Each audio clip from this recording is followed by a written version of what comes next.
This is the first video in a quick little three-part unit that's covering something called absolute value. Absolute value is something that used to be part of the pre-calculus 11 curriculum but did get taken out.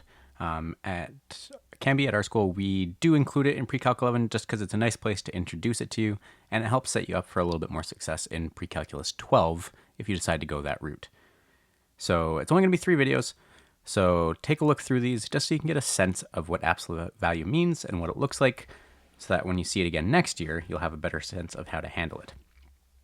In this one, I'm just going to introduce how absolute value works. In the second video, we'll go over graphing with it, and in the third video, we'll use it for solving equations. So let's start our introduction. The absolute value of a number, or a quantity, or whatever you want to call it, but we'll say number, is actually very straightforward.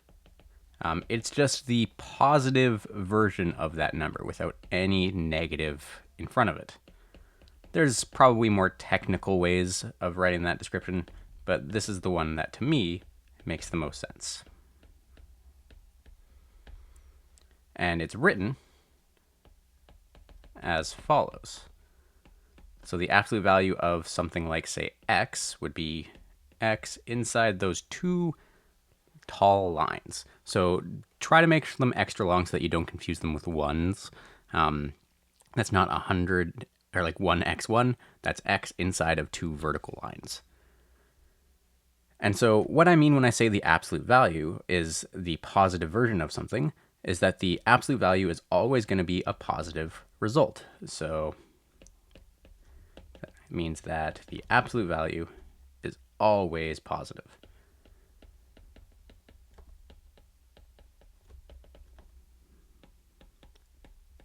No matter what you put into it. So this isn't like a root where we can't do the root of a negative. We can absolutely do the absolute value of a positive. It's just not going to make much of a difference. So the absolute value of 5, well, the positive version of 5 is just 5. The absolute value of negative 5, well, the positive version of negative 5 is also 5. The absolute value of 0 is just 0. The absolute value of 3 is 3. The absolute value of negative 10 is positive 10, and so on and so on. So in general, the absolute value of something, we'll say A, and I'm going to write something out here that's not going to make a ton of sense. It's something we're going to see a lot more of in the second and third lessons for this chapter. So for now, just bear with me. You'll see it more later. So it's going to be A, if whatever we put into it, so A in this case, is greater than 0. And it's going to be negative A, if whatever we put into it was less than 0. And again, just bear with me. We'll come back to that later. So let's place some things in order using absolute value.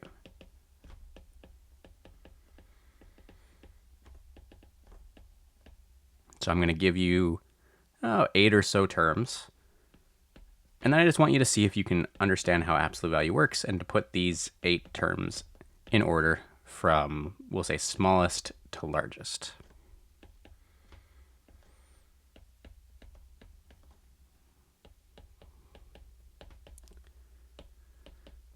There we are. Okay, so pause me here, put these 8 terms in order, and then come back and see if you got them in the right arrangement. All right, so our smallest thing here is going to be the absolute value. Actually, sorry, no, not the absolute value. It's just going to be negative 3, because that's going to stay as a negative. It's not inside of an absolute value. It's not going to get changed. Our next smallest is going to be negative 1 for the same reason.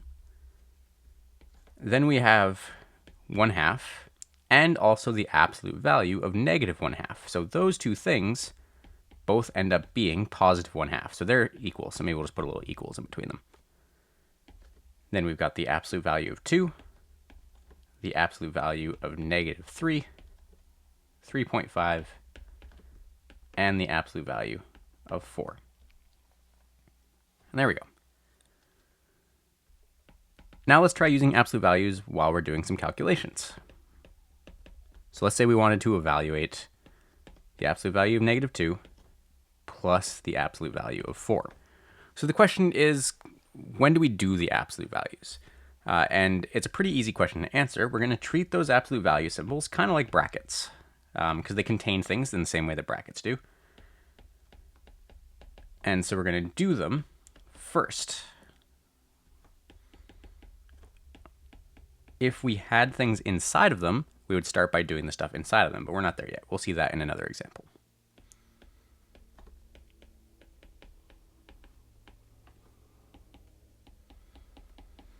So in this case, the absolute value of -2 is +2.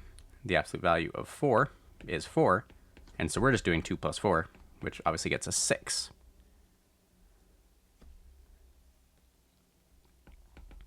So try this next one for yourself. It's basically the same idea. Just follow along carefully and you should be fine. Okay, so the first thing we want to do is our absolute value of -6, which is just going to be 6. The -3 is not inside of an absolute value, so it doesn't get touched. And we just follow BEDMAS, so we're going to multiply.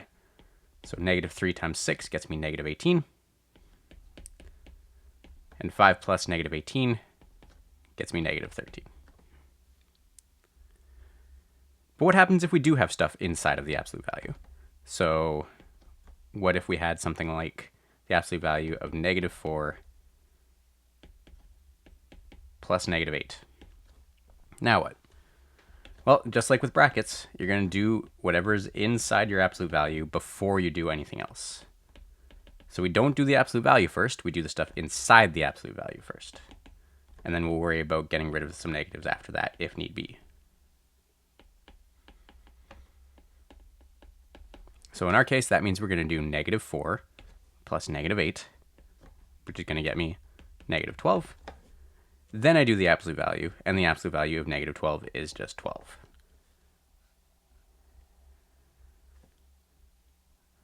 So let's take a look at that in a slightly more complex one. So we've got 2 plus 3, and then the absolute value of 2 minus 6, plus the absolute value of 4 minus 1. And so you can see probably that the absolute values start to get a little bit confusing to look at. So really do make sure that you're making them a little bit taller than all of your numbers, just so that they stand out a little bit more. So we're going to do our absolute value stuff first. So inside that first one, 2 minus 6 gets me -4. In the second one, 4 minus 1 gets me 3. Then we do our absolute values. So the absolute value of -4 is +4. The absolute value of 3 is 3. And then we just simplify everything down here.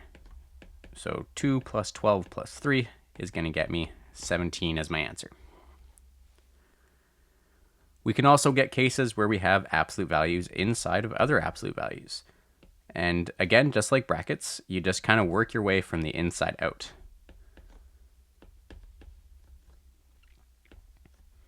So we've got the absolute value of -3 plus the absolute value of -8, all inside of an absolute value. So the absolute value of -3 is +3. The absolute value of -8 is +8. You put those together, you get 11. And the absolute value of 11 is, well, just 11.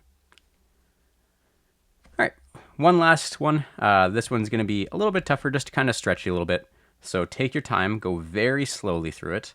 Really watch out for the different absolute values so that you're not mixing things up. And then once you're done, come back and see how you did. So we got -4 times the absolute value of -3 times the absolute value of 2 plus 6 plus 8 times the absolute value of -5 times 3, which is to the power of 0. So that's that first absolute value. And then we've got a fraction. And so on the bottom, we've got the absolute value of -4 plus the absolute value of -3 times 4.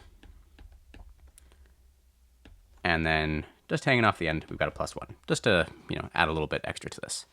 So pause me here, go through this step by step, slowly, and then at the end, I'll tell you right now, you should get an integer answer. Maybe positive, maybe negative, but no decimals, no fractions. So come back once you're done and see how you did. Okay, so we can work through the numerator and the denominator kind of simultaneously. We do need to follow BEDMAS though. So up top, inside those absolute values, 2 plus 6 is going to get me 8. And negative 5 times 3 is going to get me negative 15. And then on the bottom, we've got negative 3 times 4, which is going to get me negative 12. Notice how when I've got absolute values inside absolute values, the further out I get, the taller those absolute value signs get. And that's just to help differentiate between what different lines match up with one another. All right, so that's the first step done. Oh, we still got this plus 1 at the end. We can't forget that. So continuing on, now we can do some absolute values up top. So the absolute value of 8 is just 8. The absolute value of negative 15 is just positive 15. But remember, anything to the power of 0 is always just going to be 1. So I'm going to do that at this point too, and just get a 1 up there. On the bottom, the absolute value of negative 12 is, of course, just 12. And we've still got the plus 1. Okay, continuing on. So that's going to get you negative 24 plus 8 over the absolute value of 8, and then plus 1. And so this is getting a little bit simpler now. There's not as much stuff to deal with.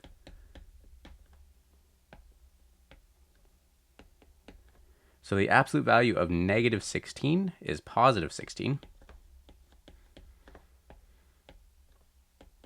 And negative 4 times 16 is negative 64. And then negative 64 divided by 8 is negative 8. And negative 8 plus 1 is negative 7. And there we are. So that was obviously a little bit harder than the preceding ones, but as long as you take your time and you go step by step, it's still not too bad. So go ahead and take a look at the next video once you're ready, and you'll learn how to use these absolute values to draw some graphs. It's going to change things a little bit in some slightly unexpected ways. So take a look once you're ready.